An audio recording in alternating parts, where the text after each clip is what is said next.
Good morning. In St. Louis County, over 8,000 residents have tested positive for COVID-19.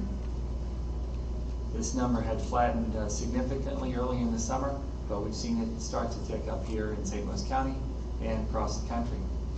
We reported yesterday that 243 new residents tested positive for COVID-19 in St. Louis County in the previous 24 hours. This was the second highest number of positives in St. Louis County since this pandemic started. These increased positive tests are really coming from three reasons. First, testing is much more accessible. We're now testing 1,800 people a day in St. Louis County.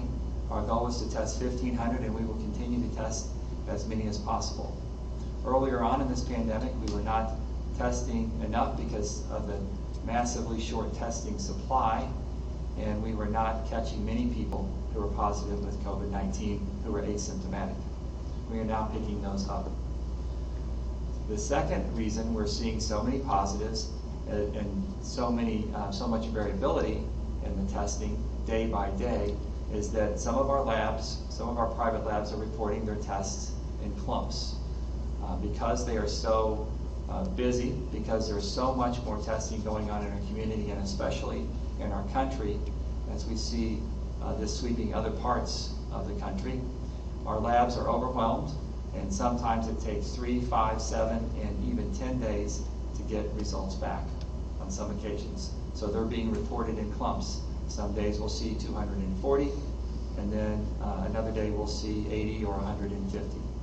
That's why we're making our decisions on public health policy based on a rolling 7-day average and not a single-day result.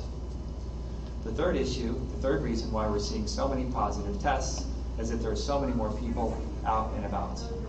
And there is more movement in the community of COVID-19, especially in the 10 to 19 age group and the 20 to 29 age group.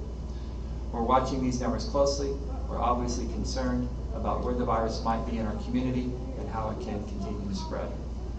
We know that gatherings of young people and adults around youth sports are the primary source of spread in the community, youth and adult sports.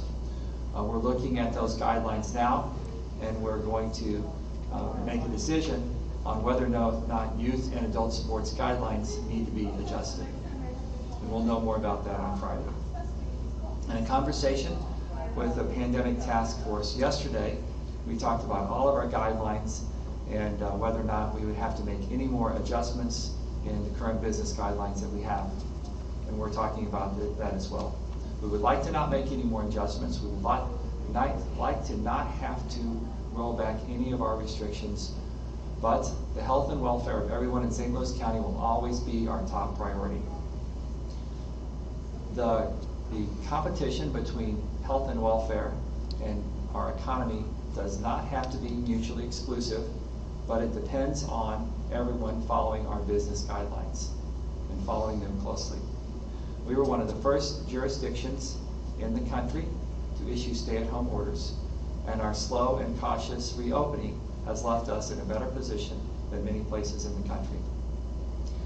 Our Department of Public Health is looking at all of our guidelines, not just youth and adult sports, and again, considering whether or not we need to make any changes. All of our guidelines now require a 50% capacity, restaurants, retails, pharmacies, and others, and we are not currently considering at all expanding that capacity limit. We're currently reviewing all of our guidelines.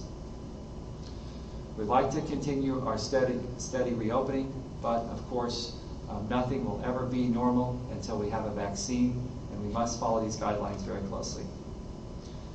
Face coverings are required so we can continue with our current status of reopening without any rollbacks. We know that the vast majority of people in St. Louis County understand and appreciate the importance of face coverings and are complying with this. And I want to thank everyone who has been working so hard to get the word out on face coverings. We also know that not everyone in a community is applying our mask guidelines. Not everyone is listening. We do get some complaints from employees and patrons and customers of businesses, all with concerns that mask guidelines aren't being followed by employees and by some customers. Our priority is helping businesses stay in business.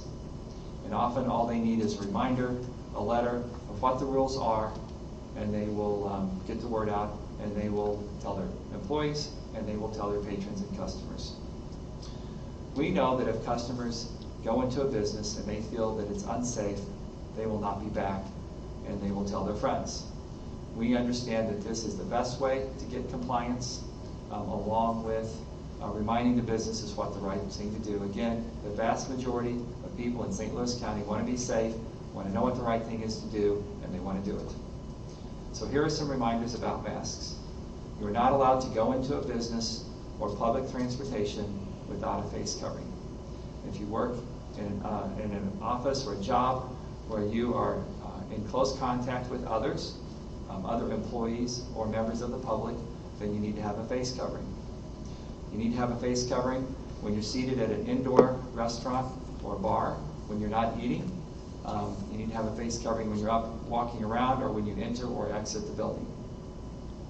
You need to have a mask on when you go into someone's house to provide a service, to do maintenance work, or do any sort of repair work. And you should have a mask on when you're outside if you're not able to socially distance from others. And here are some instances when face coverings are not required. When you're at home, when you're work in a private office, when there is no one in close proximity to you, as long as you have a mask available when you're in close contact with others. You don't need a mask when you're alone in a car or accompanied by people who live with you. You should always have a face covering with you when you're not at home, in the event that you are not able to socially distance from someone around you. If you have any questions, you can visit stlcorona.com for all of our guidelines on face coverings. At stlcorona.com, you can also follow the data and understand what we're looking at from the public health standpoint, from a data standpoint, as we make these recommendations and try and keep St. Louis County safe. I'm glad to answer any questions.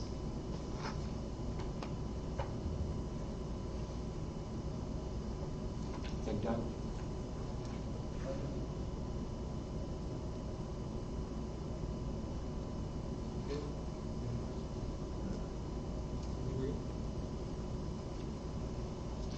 So we did have one question earlier about school openings. Specific guidance will come from the schools on the 20th. In the interim, we continue to meet with pediatricians and superintendents and our public health department to make sure that our guidelines are appropriate. We understand that this is a national conversation. The school guidelines here in St. Louis County will be based on data. They will be based on local conditions, the virus presence in our community. They will be based on recommendations from pediatricians, from our superintendents, and from our public health experts following the data here in St. Louis County. We will also be prepared to change those recommendations should the data change in our community, and we will be prepared to modify or adjust to conditions. Thank you.